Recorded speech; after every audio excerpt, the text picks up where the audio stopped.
사건의 배경과 맥락을 읽어주고 씹어주는 읽시뉴스입니다. 미국 대선이 코앞으로 다가왔는데요. 앞으로 한 달여 어떤 점을 눈여겨보면 좋을지 국제부 정환보 기자와 함께 짚어보겠습니다. 지금 민주당 전당대회가 한 주 동안 한창이었죠. 여기서 정 부통령 후보 바이든과 카멀라 해리스라는 부통령 후보가 선출이 됐는데, 공화당만 전당대회를 앞두고 있지만 거기는 도널드 트럼프 대통령하고 마이크 펜스 부통령 두 사람이 사실상 확정이 돼 있는 상태죠. 그래서 이분들 혹시 사진을 보시면 어떤 생각이 드시는지. 굉장히 나이가 많고 전부 백인이고요. 남성이고요.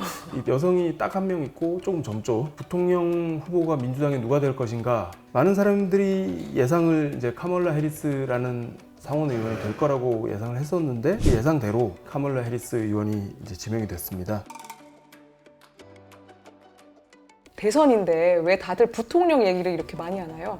왜 부통령을 얘기하느냐? 이분의 이제 아빠가 자메이카 출신인 아프리카계 흑인이고, 엄마는 또 인도 출신으로 미국의 대학을 유학 온 인도계입니다. 다소 과장을 무릅쓰고 여자 오바마라는 별명도 있는데요. 최초란 타이틀이 좀 많이 붙었어요. 로스쿨을 나와서 샌프란시스코의 검사 생활로 시작을 했는데, 그때도 최초였고 캘리포니아에서조차 흑인으로 최초의 검찰총장이 됐고, 상원 의원 중에서도 흑인 여성 의원이 역사상 이때까지 2명밖에 없는데 그 두 번째라고 합니다. 해리스가 만약에 이제 당선이 된다, 바이든 해리스가 된다 이러면 최초의 여성 부통령이 되고, 또 흑인 부통령이 최초로 되고, 지금까지 여성이 대통령은 당연히 없었고, 부통령도 이때까지 후보만 이번을 포함해서 3번 정도밖에 없었다고 하니까 당선 시에는 굉장히 이정표가 되는 선거입니다. 비백인을 부통령 후보로 내는 것이 실제로 대선에서 이기는데 도움이 되는 건가요? 4년 전 힐러리 클린턴 후보가 나왔을 때 그때 민주당이 좀 트라우마가 있는데요. 어쨌든 대통령 선거에서 낙선을 했지 않습니까? 근데 그때 표를 계산을 해보면 약 300만 표 가까이를 힐러리가 더 받았던 거예요.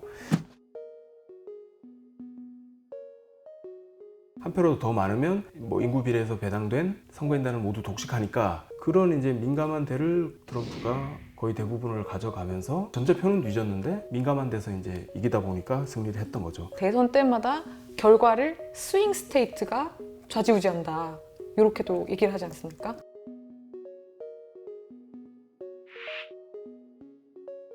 그네를 그대로 직역한 것인데, 퍼플 스테이트라고 해요. 보라색인데 블루가 이제 민주당을 상징하는 색, 레드가 공화당을 상징하는 색인데, 그 두 개가 이제 섞여서 어떨 때는 파란색, 어떨 때는 빨간색으로 바뀐다, 이런 의미입니다. 게다가 지난 5월에 코로나 와중에도 미국에서 시위가 엄청나게 일었는데, 조지 플로이드라는 평범한 시민인데 이제 백인 경찰 무릎에 목이 눌려가지고 사망까지 이르면서, 그 시위가 이제 전국적으로 번지고 인종차별 저항 이런 운동 차원에서도 큰 확산이 되니까 표 계산상으로도 흑인들 표를 끌어오는 게 중요하겠다라고 생각해서 아마 해리스가 부통령 후보가 된 거 아닌가 싶습니다.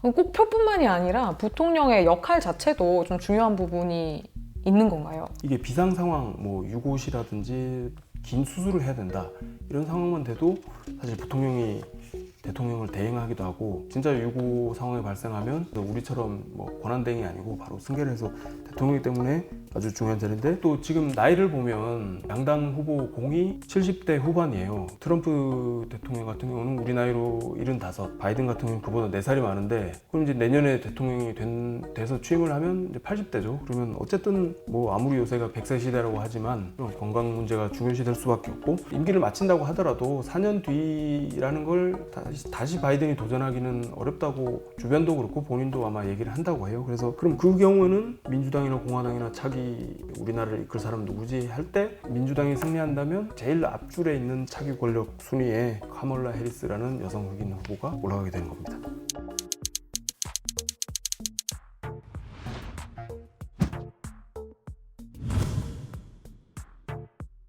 조 바이든이 처음에 이 사람을 지명하면서 겁없는 싸움꾼 이렇게 소개를 했더라고요. 상대 후보에 대해서는 집요하게 공격을 하는 좀 뭐 저격수랄까 칼날같이 이렇게 공격을 잘하는데 또 유권자들 대하고 이럴 때는 진짜 이웃집 언니랄까 뭐 누나랄까 엄마랄까 이런 정도의 친근한 면모를 갖췄다고 해요. 좀 관심 가는 포인트가 대통령 후보 간 선거 토론회 말고 이제 부통령 후보끼리도 딱 한 차례 예고돼 있는데 펜스 룰이라고 들어보셨죠? 그럼요.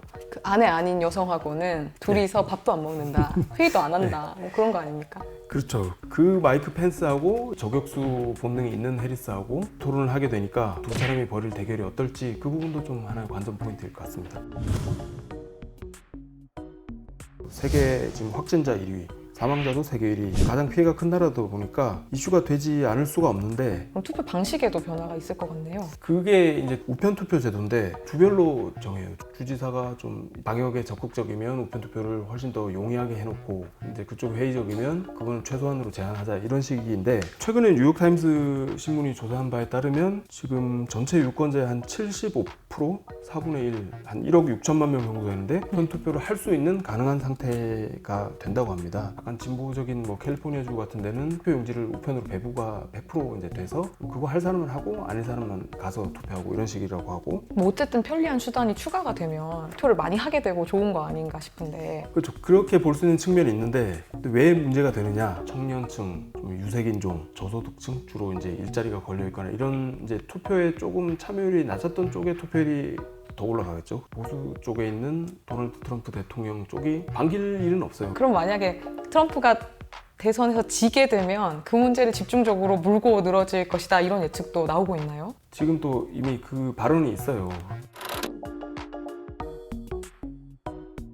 지금 우편 투표가 뭐 배송이 됐는데 늦게 온다든지 뭐 이걸 일일이 까다가 뭐 문제가 나서 뭐 스톱을 시킨다든지 더 최근에 또 백악관 대변인도 트럼프 대통령 항상 결과를 보고 얘기하자는 쪽이다 이런 식으로 계속 불복 가능성 시사해가지고 미국 역사에서 뭐 대법원까지 간 적은 있습니다만 그 결과 자체를 불복한 사례는 없다고 뒤집지는 못했네요. 예, 그래서 지금 캠프 쪽에서도 어쨌든 우편 투표가 많기 때문에 트럼프가 아니더라도 시비가 걸릴 가능성 때문에 바이든이든 트럼프든 둘 다 캠프에 지금 많은 돈을 변호사를 구하는 데 쓰고 있다고 해요. 아무래도 대선이 11월에 있다 보니까 직전에 발생한 사건이나 터져나온 보도가 영향이 클 수밖에 없는데요. 옥토버 페스트는 올해 취소됐다고 하는데 독일에서 코로나 때문에 과거에는 어떤 이슈들이 옥토버 서프라이즈로 터져나왔나요? 72년 선거였나요? 베트남 전쟁 뭐 항상 한창 이슈 때는 반전운동이 미국에서 많았는데 닉슨 대통령이 재선 나서면서 백악관 안보부장한 헨리 키신저가 나와서 평화 가까이 있다. 종전이나 평화협정을 바로 할 수 있다는 것처럼 했는데 그게 결국 재선 선거에 좀 도움을 주기도 했고요. 트럼프 대통령으로서는 뭔가를 새로운 것을 발표함으로써 이득을 볼 수가 있게 되는 건데 선거 직전에 김정은과 전격적으로 만날 가능성도 있다고 보시나요? 가능성은 낮아 보입니다. 근데 뭐 트럼프 대통령이 워낙 예측 불가한 인물이고 근데 논리적으로 좀 생각을 해보면 한반도 이슈가 과연 그렇게 직접적으로 도움이 될까? 북한 이슈가 도움이 되려면 진짜 ICBM 뭐 비스무리한 걸 쏘고 뭐 핵개발 뭐 뻥뻥 터트리고 진짜 위협을 주고 당장 전쟁 날 것처럼 폭스뉴스 같은데 막 터트리고 있는 와중에 나는 김정은과 만나서 우리 더 이상 싸우지 않고 잘 지내기로 했다 이런 게 나와줘야 되는데 그런 정도까지 도박을 북한이 감행할지는 그래서 일단은 뭐 북한 관련해서는 지켜보긴 하되 위험한 상황이 벌어질 것 같지는 않습니다. 그럼 중국은 어떨까요? 미중 갈등은 뭐 현재 진행형이니까 10월에도 당연히 진행이 되겠죠. 오히려 전격적으로 화해를 하는 게 서프라이즈일 텐데 또 그러기에는 너무 베트남 말들이나 지금 이미 진척된 단계 같은 게 너무 많기 때문에 근데 이미 8월에 서프라이즈 같이 지금 보이는 게 이스라엘과 아랍에미리트 연합이 전격적으로 이제 수교를 하기로 했다. 이제 무슬림 국가들은 거의 원수처럼 지내왔는데 이게 이제 미국의 중재로 성립됐다는 거거든요. 세계 평화를 위한 사실 대의보다는 트럼프가 재선에 좀 유리하지 않을까 그 마음이 더 커서 이렇게 서두른 것 같은데 결과는 어떻게 될까요? 결과를 알면 제가 뭐 한인 캠프에라도 들어가 있을 텐데 바이든이 뭐 6대 경합주라고 하는 주요 경합주에서도 두 자릿수까지 득표 격차를 벌렸다가 최근에 다시 이제 좀 긴장을 탔는지 트럼프 지지자들이 좀 결집하면서 다시 모여지고 있는데, 아까 힐러리 말씀드렸습니다만 표를 더 받고도 떨어진 사례가 있잖아요. 통상적인 여론조사 결과로는 이 정도 되면 바이든이 이기는 게 거의 명확하다라고 해도 되는데, 여론조사 전문가나 언론에서도 상대가 트럼프고 예측 불가인데다가 4년 전에는 그런 식으로 이제 트럼프한테 졌단 말이에요. 그래도 한쪽에 건다면? 저는 기대와 전망을 담아서 바이든이 51% 정도는 이길 확률이 높다고 봅니다. 희망사항이네요.